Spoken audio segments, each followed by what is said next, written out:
네, 여랑야랑 윤수민 기자 나와 있습니다. 첫 번째 주제 보겠습니다. 한동훈 국민의힘 비대위원장, 홍익표 민주당 원내대표. 세 가지 무슨 기준이에요? 두 사람이 새로운 청산 기준을 놓고 설전을 벌였는데요. 한동훈 위원장 연일 운동권 청산을 주장하고 있죠. 운동권 청산이 독립운동가 청산과 비슷하다는 민주당의 주장에 한 위원장 이런 기준을 제시했습니다. 운동권 특권 세력이 과연 우리 대한민국 여기까지 있게 한 헌신한 독립운동가들과 이미지가 같습니까? 그분들이 돈 봉투 돌리고 재벌한테 뒷돈 받고 룸사롱 가서 여성 동료에게 쌍욕했습니까? 갖다 댈 걸 갖다 대야지. 다시 한번 짚어보면 돈봉투, 룸살롱, 욕설 세 가지가 청산 기준입니다. 그러니까 전당대회 돈봉투 의혹 얘기하는 것 같고 룸살롱은 NHK 그 룸살롱 사건 떠오르게 하네요. 네, 그러자 홍익표 민주당 원내대표 되받아쳤는데요. 청산 대상은 운동권이 아니라 이 사람들이라고요. 특수활동비를 자신들의 쌈짓돈처럼 흥청망청 쓰고 룸사롱 스폰서 검사들 때문에 김영란법이 만들어졌습니다. 윤석열 대통령의 동영상으로 쌍욕은 잘 드러났습니다. 윤석열 대통령과 한동훈 비대위원장을 포함한 정치검사 그 일당들이 정치권의 청산 대상 1순위입니다. 청산 기준 세 가지는 같은데 대상은 전혀 다르네요. 네, 총선 때까지 국민의힘은 운동권 청산, 민주당은 검사 독재 프레임을 이어갈 예정입니다. 네, 다음 주제 보겠습니다. 자, 두 사람 같은 배를 탔는데요. 그래요, 개혁신당은 진보입니까, 보수입니까? 저도 궁금하네요. 다들 궁금해하죠. 같은 당이면 같은 이념을 지향해야 할 테니까요. 네, 그런데 개혁신당은 진보냐 보수냐 물으니까 이건 답하지 않고 본인의 정체성을 말했습니다. 저는 개혁보수이고 중도보수입니다.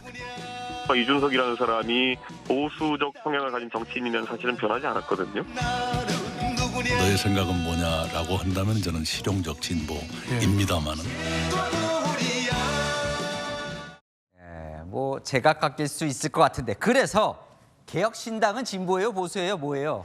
네, 개혁신당의 정체성에 대해선 다들 다른 답들을 내놨습니다.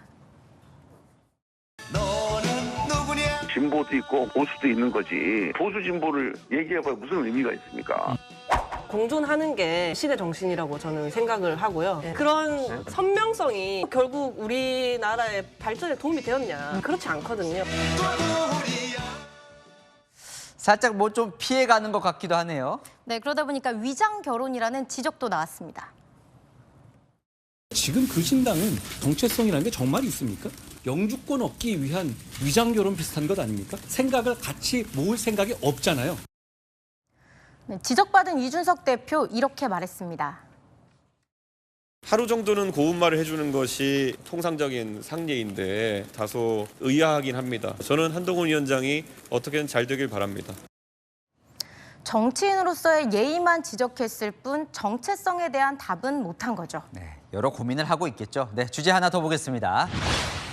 김경률 국민의힘 비대위원, 1교시 끝은 또 무슨 말일까요? 네, 김건희 여사의 명품백 논란에 대한 재밌는 비유가 나왔는데요. 함께 보실까요?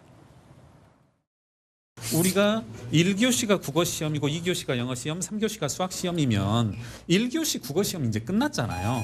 2교시 영어시험 시간인데 1교시 국어시험을 이야기할 수는 없으니까 저는 어떻게 보면 그게 안타까운 거죠. 좀 설명을 해주시죠. 뭐예요? 1교시가 이제 끝났고 2교시로 갔다는 게?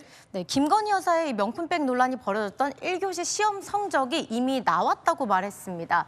국민들이 명품백 논란에 대한 대통령 입장까지 듣고 평가를 했으니 2교시로 넘어가자. 이제 다른 이야기 하자는 거죠.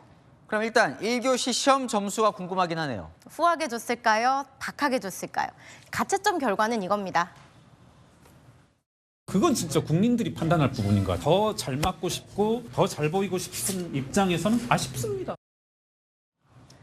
1교시 국어시험이 아쉽다면 2교시 영어시험은 잘 치러야겠죠. 국민들 점수도 궁금해집니다. 네, 지금까지 여랑야랑이었습니다.